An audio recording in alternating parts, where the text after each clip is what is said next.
Well, with all that, you know. All right. Yeah, no, I'm Brian Hite, and what I do is multifaceted. I am a stuntman. I still do that. I still work on shows when I have the opportunity to do that. I'm also a sport performance psychologist. I'm a keynote speaker. I've written a book. I'm working on a few other ones, so I'm kind of have my hands in a lot of different things. And I've worked with the Army for 10 plus years. At one point in my career, I have been a stuntman, like I said, for 30 years.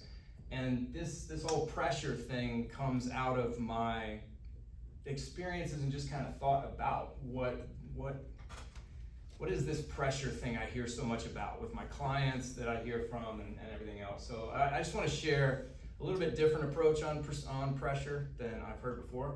And I want to start with just a couple stories. So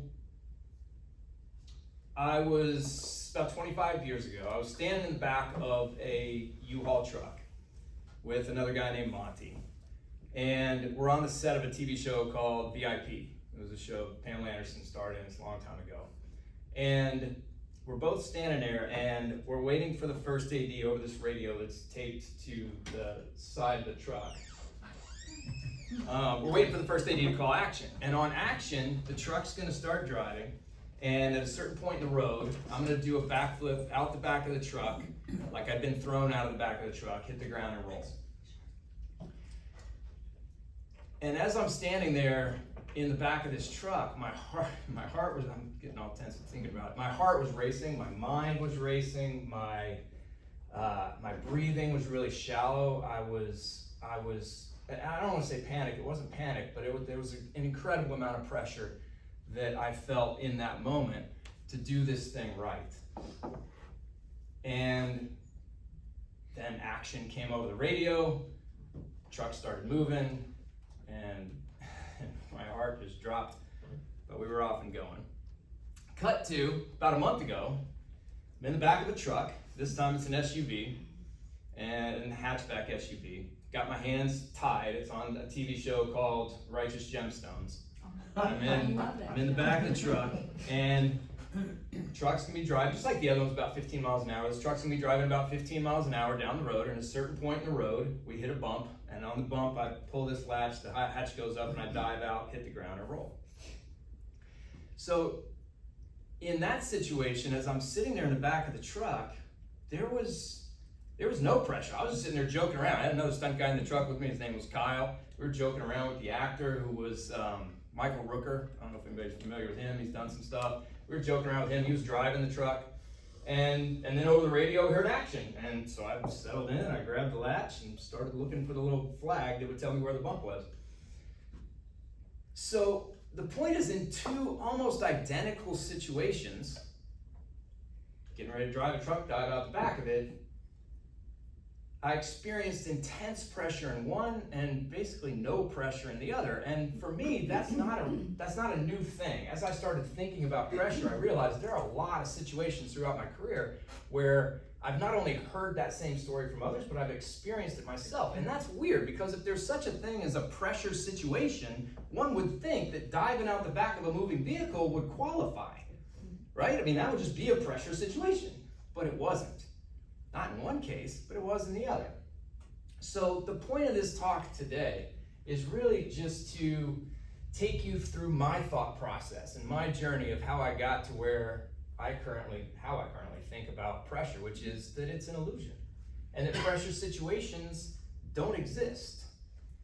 And again, this comes from the 3 years or so that I've had my own business, working with competitive athletes, with Broadway actors, with stunt people, with entrepreneurs, the 10 plus years that I worked with the Army, with infantry, artillery, cavalry, with special operations units, Rangers, 2nd Ranger Battalion at Fort Lewis, Special Forces, 5th Group at Fort Campbell, 160th SOAR, Special Operations Air Regiment, all these different people for 10 years or so, working with them in different settings. And then, like I said, the 30 years that I've done stunts on some of the biggest shows out there, doing some of the most dangerous stunts on those shows. That's where all of this is coming from. And throughout all of that, here are the things that I tend to hear regularly. I hear,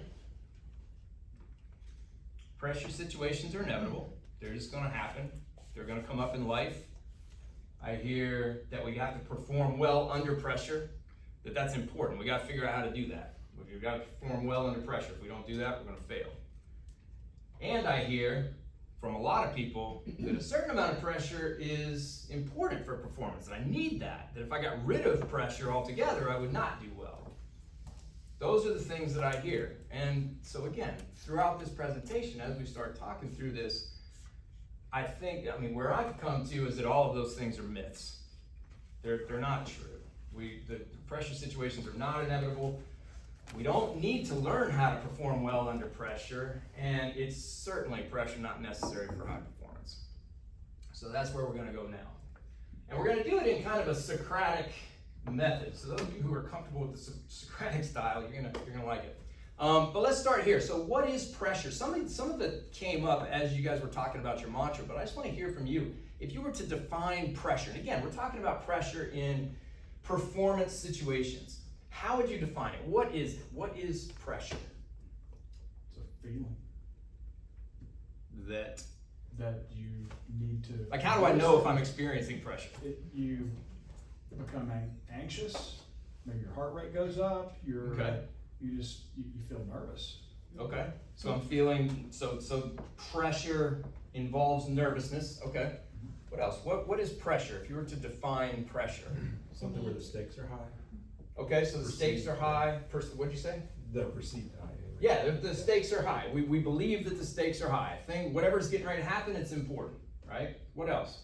After an urgency. What is it? After an event, people think their weight was lifted off their shoulders, so it can almost be like a physical pressure.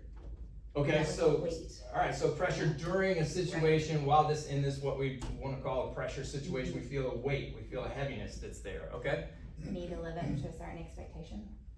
Okay, so there's a certain there's something out there. There's a consequence. There's an outcome that we're trying to achieve, and we want to achieve it. If we don't, then that's important. Like we said, there are stakes involved, right? Okay, so these are all definitions of pressure, and I agree with you. But here's what I found when I looked up pressure in the APA, American Psychological Association. Their definition of pressure is a little bit different from what you all said. So we have excessive or stressful demands.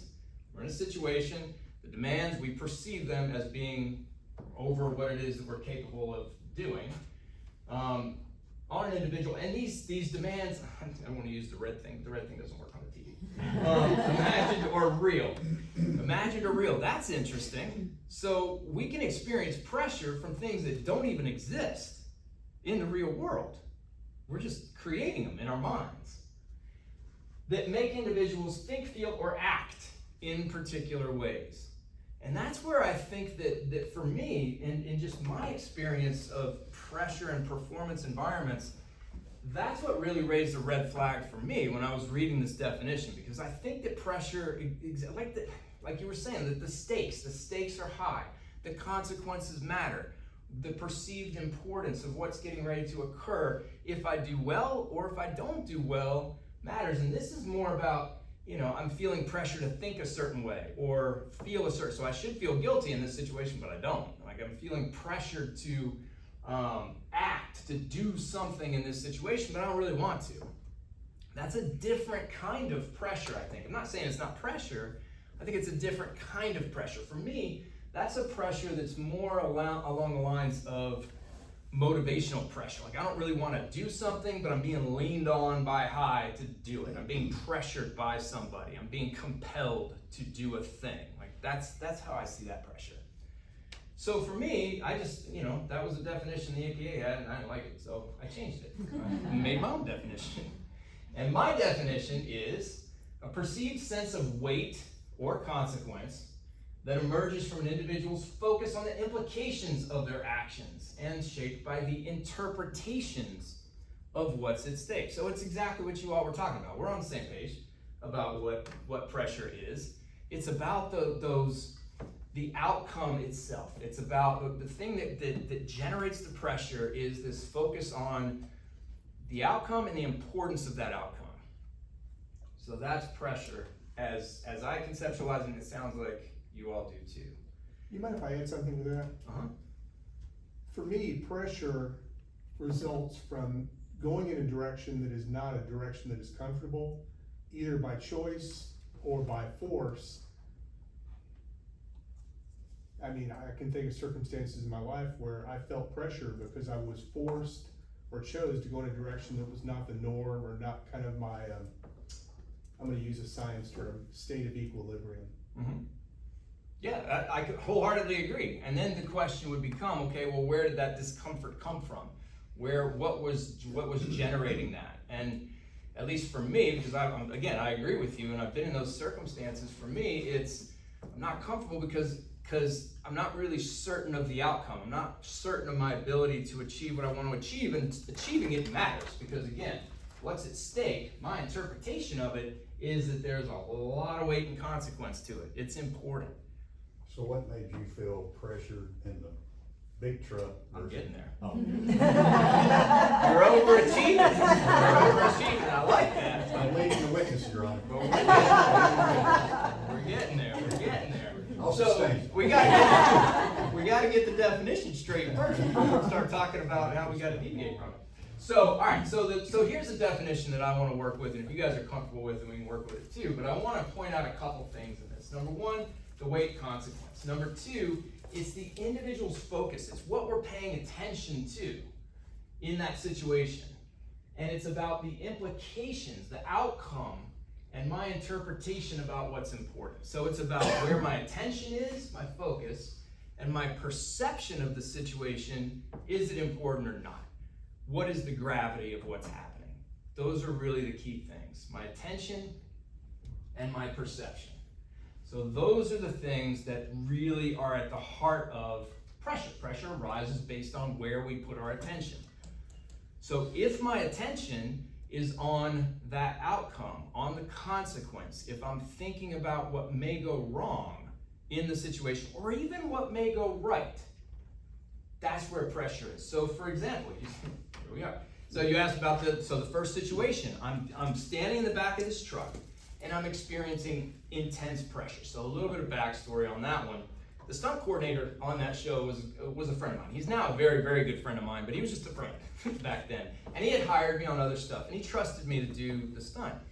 But on that day, I don't know how it happened, how the stars aligned in this way, but on set was a who's who list of stunt people in the industry. I mean, stunt coordinators that if I were to tell you the shows that they did, it would fill a list from the ceiling to the floor. I mean, you would know every single one of them. You wouldn't recognize any of the names because nobody knows stunt people.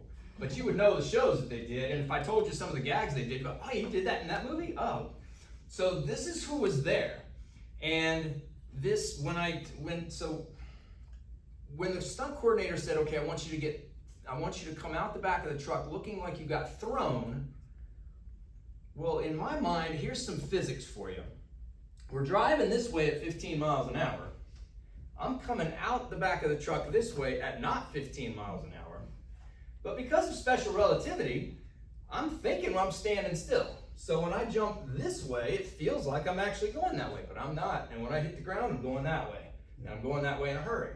So you gotta think through that. And as I was thinking through how to come out of the truck and try to figure out for my body where I was gonna go, the easiest thing for me was do the backflip, because then I'm landing, I tap, I'm going the direction I'm gonna fall, I can roll, it's very easy.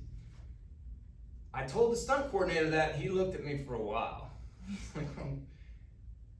You wanna do a backflip out the back of the truck? I said, yeah, Jeff, here's why. He's like, all right, makes sense to me. So he said yes. But then the who's who list came and said, what's he gonna do? He's gonna do a backflip out the back of the truck. They said, Jeff, you can't let him do that. This is, the biggest in the industry. You can't let him do that. And Jeff stood up and said, I trust him, I think he can do it. And he tried to explain it, they didn't get it. So for me, Jeff comes to me before the thing, he's like, all right, Brian, here's the thing. We got this guy, this guy, this guy, this guy, this guy, all came to me and said, I should not let you do this. But I'm gonna let you do it. So do it right. So not only do I have a tough gag to do in the show to keep myself safe and for all the things, but now I've got all these people looking at me knowing that they're expecting me to fail. They're expecting me to get carted off in an ambulance. Now you have pressure. Now I've got pressure, right? Because in my mind, my attention is on, I don't want to let Jeff down. And I don't want to look stupid in the eyes of these people who can hire me on other shows, because people will, and everybody else, because these are who they are. If I screw up, everybody's going to know about it, because these guys are who they are. So in that moment, my attention was on that, was on not letting Jeff down, was on, not getting hurt, not looking stupid, making sure I do the timing right so I don't mess up the shot. It was on all of those things. Where it wasn't was on what I needed to do in that moment in order to make sure that the stunt went well. So where did the pressure come from? It came from where my attention was. I was focused on the wrong thing. And because it's about how I see the situation, for me in that moment, I looked at the fact that there were these 6 guys who doubted me as a bad thing, as a threat, as a risky situation for me. So my perception of the situation was, it's a risk for Jeff, it's a risk for me, and things could go very badly if I don't do this right. That was how I perceived the situation. I didn't have to perceive it that way. Looking back on it, I could have looked at it as, man, what a great opportunity this is. I've got the who's who of stunts getting ready to look at me doing a really cool gag that they don't even think should be done. If I hit this, my ticket's punched. I'm going to get on all kinds of big shows. That was not where my head was. My head was on the threat part. So again, it's where we put our attention and how we perceive, the meaning that we create around whatever we choose to focus on. We do create that meaning. Our attention is always somewhere, and whatever it is that makes it into our conscious awareness, we are interpreting that in some way. We are assigning meaning to it. And it's a different meaning. You and I could be in the exact same situation, looking at the exact same stuff, having the exact same things making its way into our conscious awareness, and have very different perceptions. So those are the 2 things: attention, perception. So just this is it. Pressure, where is it born? Where does it start? Where attention and meaning come together. That's where it starts. And that fits with the definition that we showed earlier, right? So where our focus is, what are we choosing to pay attention to? How are we interpreting it? What's the gravity? And are we paying attention to, or are we perceiving it as a threat? How are we looking at it? The bottom line is that it's an outcome. Now, that's where pressure comes from. But I will argue now that pressure is an illusion. Not that it's not real, but that it's an illusion. And this is the definition of illusion that I came across when I was looking up definitions of illusion. And again, this idea of real is in quotes. I thought that was interesting again. So an experience where information coming from external stimuli, real external stimuli, results in a wrong perception, wrong impression of whatever it is that we're looking at. That's what this says. That's the definition of illusion. So something's out there, we're looking at it, but we're not interpreting it the right way. The meaning that we're assigning is wrong. And there are some illusions that are like that. This is a very famous one called the Mueller-Lyer illusion. In this illusion, these lines, I'm doing the red dot again. These lines are equal. This middle line is up there, the same distance as down here. It is impossible, even knowing this illusion, to look at that and not think that this line's shorter than that line. It just is. Our sensory perception input, the way our brains interpret information, just make that incredibly hard. So the sensory input is what it is, but we make an incorrect perception, an incorrect judgment about these 2 lines. That's illusion, as that last definition showed. But it's not the only kind of illusion. There are other kinds of illusions too. So in this illusion, now you've got the sensory input coming in, and you can see this in one of 2 ways. If the white is the background and the black is the foreground, then you're seeing a cup, a chalice of some sort. If the black is the background and the white is the foreground, then you're seeing 2 silhouetted faces looking at each other. And you can switch back and forth. Some people can. Some people can't. They get locked into just one. Is anybody like that? Just locked in, you can't use, you're like, what, still what, huh? Anybody? This one's been around a long time. But you can train yourself to see both, but not at the same time. I can see the chalice, I can see the faces, but I have to adjust my perception. Now the input's not changing at all, and there is no incorrect perception that's happening. Both are there. The faces are there, the chalice is there. So what is this image? Is it faces looking at each other or a chalice? Yes. There's no wrong answer. So illusion in the definition that we had right there, it doesn't make any sense. So I made another definition of illusion. So my definition of illusion that incorporates what we just talked about is a perception shaped by selective focus, meaning where are we choosing to attend and how are we choosing to attend? What are we emphasizing? What are we overlooking? What are we bringing to the forefront?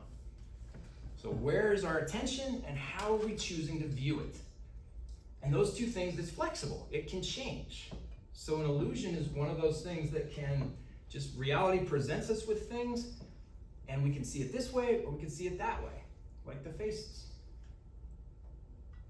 So this is, I think, probably a more accurate because it encompasses all of the different versions, or at least more versions of illusion than the other did.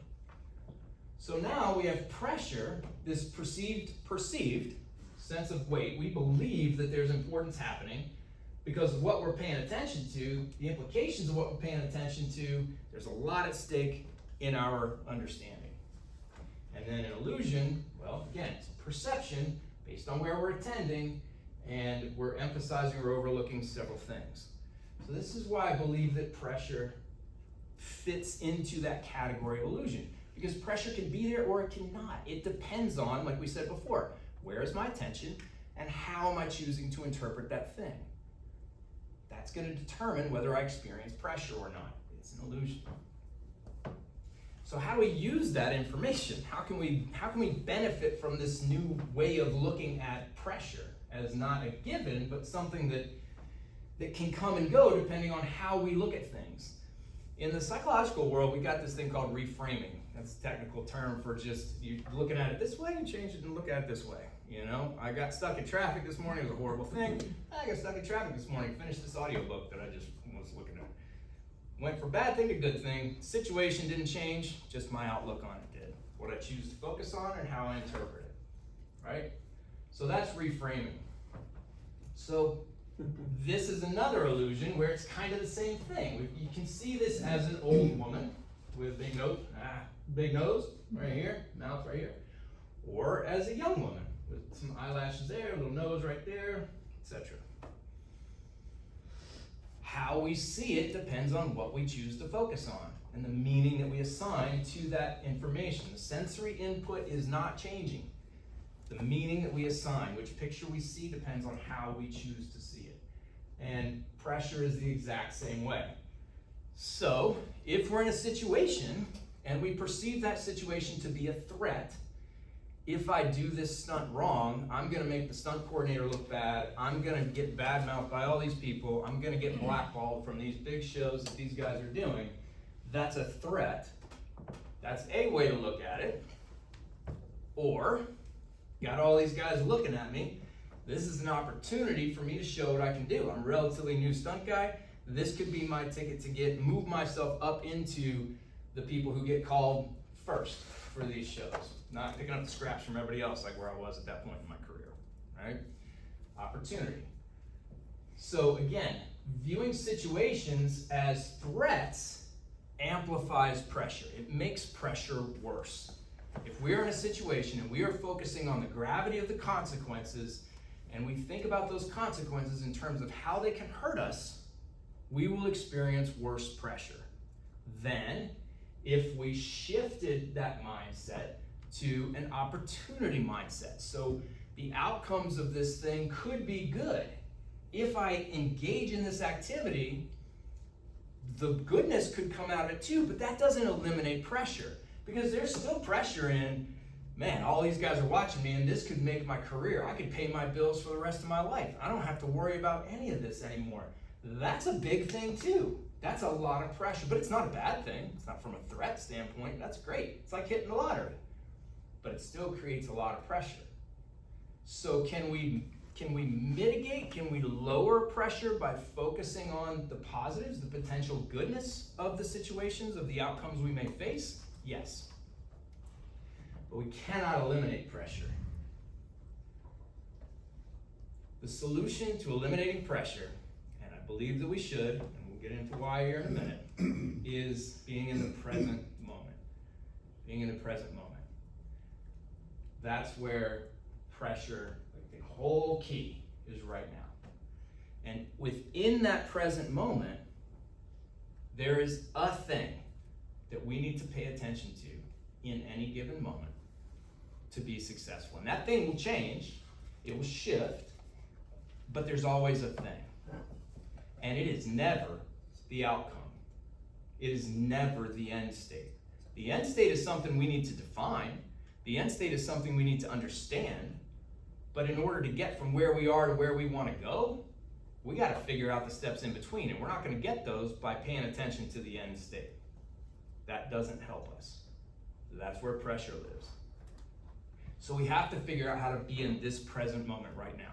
What's important in this moment? So, this is an illusion that I think probably best illustrates pressure. So everybody just stare at that X. Don't move your eyes, stare at it intently, as hard as you can. And then raise your hand when the colors disappear.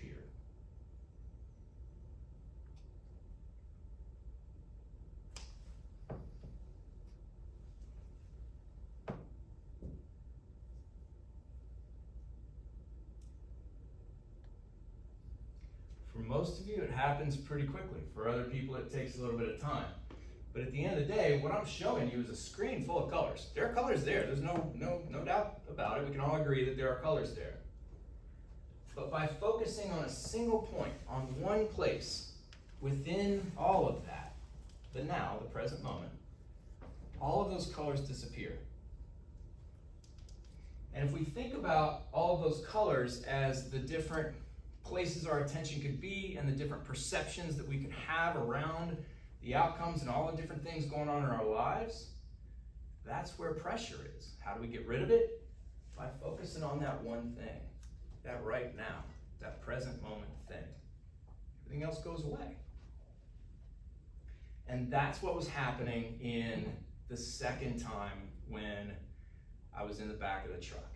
So in the back of the truck, I wasn't worried, and I had Danny McBride, who was the director of the show. He's big in whatever, he's directing the whole thing, the whole crew's watching, got all the cast watching, everybody, I mean, same situation as before. I didn't have the who's who of stunts around, but I did have a stunt coordinator with whom he's not really a friend yet, and we haven't really worked a lot, and anyway, but where my focus was on now. Right now, I don't need to worry about this stunt, so I'm talking to Kyle, I'm talking to Rooker, and we're having a good time.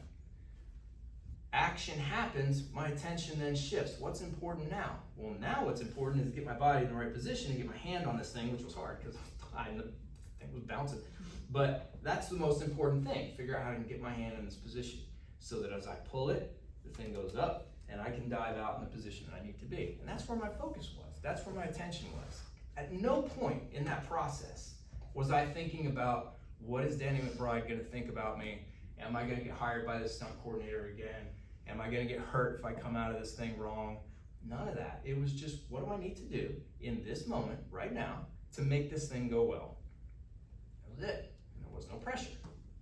Zero pressure.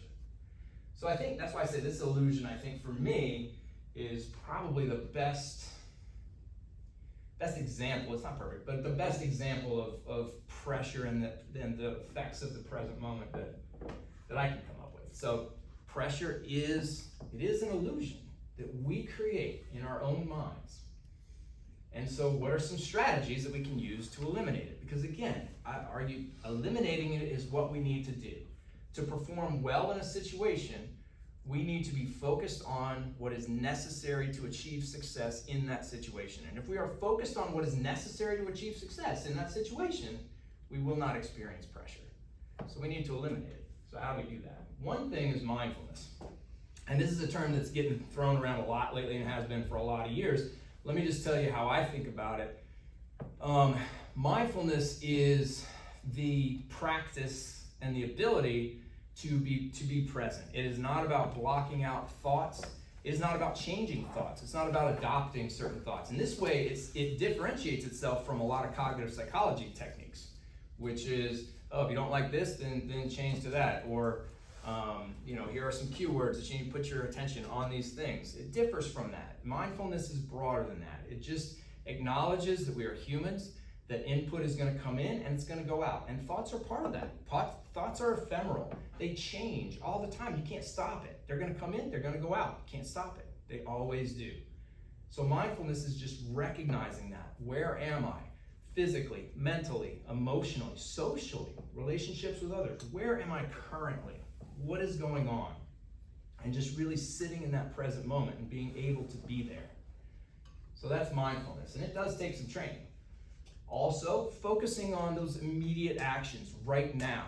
Not the outcome, not the goal you've set, not what you think you want to achieve, and not the consequences that you believe will result from you achieving or not the goal you've set. Because sometimes we take it to that next level. Again, in that gag, my goal is hit the ground and roll and get up and everything's fine, everybody cheers. Great, that's my goal. Well, what's the consequence of that? Well, the stunt coordinator hires me again, all the who's who of whatever, they come to me, the stunt coordinator. That's great. So it's less about the goal and more about the consequence associated with the goal. I come out and I screw that up. I don't achieve the goal. Now everybody's looking at me. They think that I'm a bad stunt person. They think I'm stupid. I get talked about. Again, it's not the goal and whether I achieved it or not. It's my perceived consequences associated with achieving it or not. So get off of all of that and just get into what do I need to do right now to help ensure success. We can't guarantee success, but we can absolutely help ensure success.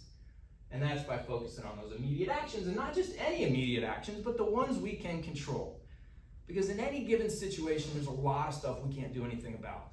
Usually it involves other people.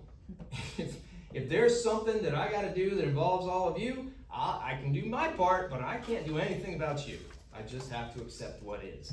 So I'm going to focus on what I can do, and I got to let go of whatever your parts are. Now, that doesn't mean that if there's something you're supposed to do and you're not doing it, I can't take the action of, hey, so I thought you were going to be doing, I can do that. That is something I can control. But whether you actually do it or not, nothing I can do about that. So immediate actions that set us up for success and shifting our attention to what can we control in that situation. That's how we eliminate pressure. That's how we stay in the present moment. That's how we create conditions for us to be successful.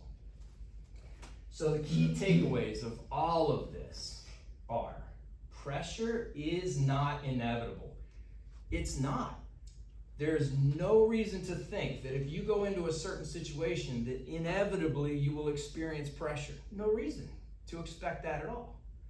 And pressure is not something that you can predict from person to person, because like we said, it lives in our perceptions and where our attention goes and how we make meaning of what we are paying attention to. And you're going to look at something very different from what I look at. You're going to make different meaning from it than what I make. So predicting whether somebody's going to experience pressure or not, you're not going to be able to do that very well. And pressure is not necessary or even good for performance, because like I said before, if we are experiencing pressure, it is because our attention's in the wrong spot. It's because we're paying attention to the outcome, or probably more likely, the consequences of that outcome, either good or bad, but neither puts us into a position where we can execute in the moment.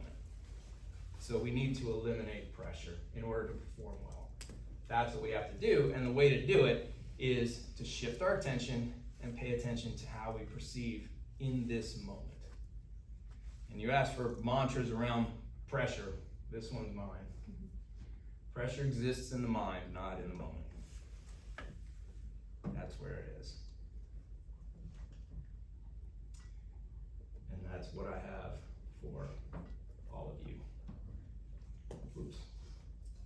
So, questions, comments? appreciate you letting me just jump through it. I wanna make the case, and then you can hammer me about what's wrong and what I missed. Yep. First, I apologize for being late. So I agree that focusing on the moment is great. The problem is sometimes where I am is not where I need to be or where others need to be. And to me, pressure is inevitable. And really without pressure or without opportunity, growth doesn't occur and change doesn't occur. Tell me where I'm wrong. I'm not sure I understand. Can you rephrase what it was that you said? So if I am in the moment here, but I realize that at another point in the day, I need to be somewhere else. I mean, I'm not saying that there's pressure that results from that. I'll put it in a different context. I'm leading an organization and I realize that we're about to lose one of our major clients. That means we're gonna have to make a shift in our focus into a different market or different clients. That's gonna result in a change. You know, we could be the best that we can possibly be in what we're doing. The issue is, if what we're doing becomes irrelevant, then sometimes pressure can be our friend because it motivates us to do something different. Well, is it pressure, or is it just you're here and you need to be over there, and so it's okay, so I recognize that, I accept that, that is what it is, that's what reality's thrown at me at the moment. So how do I do it? Who do I need to talk to? Do I need to have a meeting with the board people? Do I need to get more resources? What do I need to do that's going to help me make that shift? And maybe maybe it's a semantic between the word pressure and motivation. Yeah. I think that yes, because I appreciate you bringing that up, because that often comes up when I hear, and I kind of headed it off at the pass, which is I need pressure to perform well. I do well under pressure, like that helps me do well. And what I hear two things when that comes up is, number one, I don't think you're necessarily talking about pressure. What you're talking about is motivation. What something is happening that is important to you. It matters to you. And there are three things that affect levels of motivation. One is the extent to which we believe we're capable of being successful. Number two is the extent to which we care about whatever it is.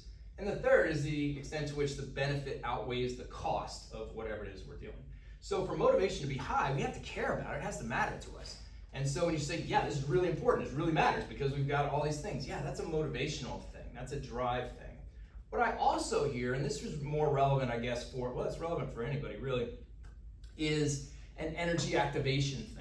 Meaning that when I feel pressure, that activates me, it gets me going, it gets my energy up, yes, that's great, we absolutely need that. There is a right amount of energy activation for any given task for us to be at our best. Any given task, pick your task, there's a right amount of energy activation for you to have. And so what I hear, I need pressure to get me there. Well, no, you need to be there. You don't need pressure to do it. There are other ways to achieve that energy activation level that's necessary for you to be at your best. Maybe pressure is one of those things that activates your energy activation level, but I would argue that it's, number one, for sure not necessary, and number two, probably not even the best. So I don't know if that gets at what you're saying, but yeah, the motivation piece is a big one. Just to like piggyback on that concept, like how do you challenge leaders that feel like they run a high pressure organization, or their sector is high pressure and that's their leadership style for like motivation? How do you challenge that? Well, I don't know that there's a way to do that. Just based on the little bit that you said, there are two things. One is there are multiple leadership styles, and adopting just one is rarely the right answer. We need to balance among the various leadership styles depending on the circumstance of the business. For example, if you got a startup and it's just going, you may need to adopt a way more hands-on type of leadership than if you've got an organization filled with a bunch of smart people who know what they're doing already, and honestly, you would just get in their way if you tried to be too hands-on. So there are very different leadership styles depending on what it is. The other piece is, what's the real goal? What do we want? Like, what are we trying to achieve? If it's how many widgets are we making, you can get there by putting some pressure on people because it is a source of motivation. You can motivate people in that way. There's a controlled source of motivation. I can give you rewards, I can threaten punishments if you don't do what I want you to do, and that is a source of motivation. But is it the best source of motivation, particularly if we want sustained motivation over time? I would argue no, And probably, at least from the leaders that I've talked to now, there's something that goes beyond making of the widgets. I want an organization where the people are happy, where well-being is high, where communication is good, where people lean in and really embrace the overall philosophy of what we're trying to achieve. Not just how many things are we making and how much money is it. It's bigger picture than that. What do we want? What are we trying to do here? It doesn't matter. Because if you can get people on that team, well, now you got motivation that's a lot higher. So, if somebody is in the place, and I ran into it at the Army regularly, with the leaders, we're gonna put a lot of pressure on these guys because they need to, be able to perform under pressure. I would argue that you need to spend more time on, okay, well, how do we shift our attention and get our attention on what it is that we need to do, and providing them with the resources to, in those moments, be able to actually do what needs to get done. Because sometimes people don't have those resources. And when I say resources, I mean physical resources, mental resources, emotional resources, social resources, as well as technical and tactical resources, meaning technical from the standpoint of, do you have the knowledge and ability to do it? And tactical, strategically, do you understand how all the moving parts are going together and you're putting them together in the right way? Those are all resources. So, is that? I have a question. Because I know you've done a lot with the military, and I talk to my boys about this a lot with sports. The repetition and how that plays into, so like in the military, right, like you're doing drills and you practice these things, and like for you, was there a sense of, well, I've done this so many times, so the perceived pressure, like if I had to roll out of the back of a truck right now, like I'm gonna go screaming the entire time. So I would love your take on that, because well, it comes down to the consequences, because when we perceive the consequences, we were perceiving likely consequences. So if I've done this thing a million times, then my perceived consequences of doing it a million and first time is that it's gonna go fine, right? So if that's my perceived consequence, then I'm likely to not experience a whole lot of pressure, and it's easier for me to keep my mind where it needs to be to just do what is necessary in that situation. So yes, the repetition, the training, the familiarity with whatever the skill is that we're talking about, whatever the performance is that matters, absolutely that can affect it in that way. Quick story, last November, we were losing a client to a private equity firm. A member of my team asked our contact at the private equity firm a couple of questions, and then we were offered an RFP to work with the private equity firm. So we responded to the RFP. There were three firms chosen to fly to Dallas to present. There were 13 different companies offered this RFP. And my team knew there was a lot on the line in terms of money for us. And so we're in a coffee shop about to go into the presentation, and I could sense that they were all nervous about it. And I told them, I said, guys, we've already won this. We were chosen to be here. You guys know what you're doing. You know the material. You know what to say. We're just going in there to collect the win. And you can just feel the pressure come down. They became relaxed. They go in, and we ended up winning it. And it was one of those things that I will repeat to them on a regular basis. Yeah. That we had this perceived pressure that we had to perform. We went in there and did it, and it was because we were confident. Yeah. Well, and too, there's a counterintuitiveness to the idea of, in order to achieve our goal, we need to forget about our goal. And by forget about it, I don't mean completely. Obviously, it's just in that situation, paying attention to, we got to get this client, we got to get this thing, they got to say yes to us. That's the goal, but that's the wrong place for attention to be when you're about to go into a presentation that you're going to give. So by thinking so much and putting so much focus on achieving the goal, we can actually set ourselves up for failure. So yeah, I appreciate that. What else? You buried the lead. There's a new season of The Righteous Gemstones. I know. Yeah, they just finished shooting it too. So I was in the very last episode of that. So yeah, there are 9 coming out. Yep. So I don't know if I missed it. So the 2 outcomes. Oh, thank Did you for make asking. it? Yes, thank you. Let me wrap Did you land the bow on that Yeah, so on VIP, yes, I did. I've been trying to find the clip of the VIP one. They don't have it anywhere. But and the Righteous Gemstones one's not out yet. So watch episode 9 when it comes out. You'll see that one.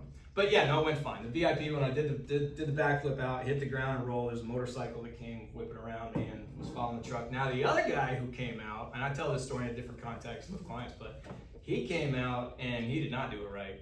And he hit the ground, got sucked somewhere, his head cracked up. And he did not do the backflip. No, he didn't. He came out however he came out, you know. But he hit his head. The motorcycle went whipping around him. Trucked the motorcycle out to the end. They took a left and they called cut. I got up, gave thumbs up because that's what you do, and he was lying on the ground. And I was closest one to him. I went over, running over. He had blood pooling out underneath his head. I'm like, Monty, you okay? Monty? He's like, I'm like, dude, stay put, man. Don't move. He's trying to move. He's trying to get up. I'm like, dude, stay there. Medic came over. He ended up leaving an ambulance. He was okay. He went home that night. But yeah, that was that one. And then the Righteous Gemstones one, we did it. It must have been 8-10 times. Which I'm glad we didn't just do it once because it was fun, but 8-10 was a little bit what I had hoped for walking in. But that one went fine every time too. They were great on that show, and the coordinator done a really good job of setting up the truck so that when I did pull the latch, the thing like shot up and it stayed up. I didn't have to worry about it falling down on me. They tilled up the ground. It was a dirt road, so the actor did a good job of driving the way he was supposed to, which sometimes you never know what you're gonna get there. So yeah. All went great. So did you enjoy telling all the other guys that said you couldn't do it or shouldn't do it? Oh, I didn't tell anybody anything. It was done. They said, good job, thank you, sir. That was it. That was the extent of that engagement. All right, well, that's all I got. If you guys don't have any more questions, thank you so much for letting me come out and talk about this. I love discussion on this level, and this is just one of my favorite topics, so thank you, Ginger, for having me.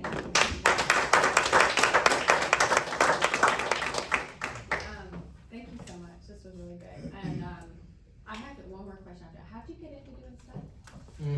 I don't know who's from Nashville here, but there used to be, instead of a mall, a theme park where Opryland is. And back then, there was they had live shows, and I was a technician in one of the live shows. I was coiling microphone cords again back when those existed. That's what my job was, and pushing set pieces.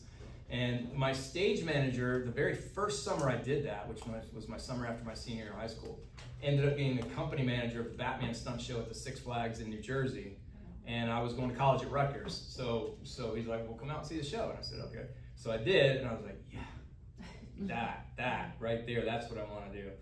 So I learned the skills, went to the audition, got the job, did that the next summer, did the summer after that, and then moved to LA. Wow. There you go. Did you fall downstairs when you were a kid, like Chevy Chase? I hated school when I was a kid. And I remember falling down the stairs and acting like I got hurt so that my mom would take me to the doctor so that I didn't have to go to school. I did that. Wow, that is So, yeah, that happened. Yeah. That happened. I did a commitment. I hated school more than I hated the doctor. It was. Thanks again. I hope this was impactful. This is one of my favorite things that we do here is bringing people together to learn and to grow and create a community. So you all have each other's email. Michelle was left off, so I'll reply so that you've got everybody. But please reach out, grab coffee, get to know each other and what your needs are. And if any of you aren't members and you're interested in membership, Eric and I would be happy to talk to you about it. So thank you so much and have a good rest of your day. Oh, just one more thing too, because that reminded me.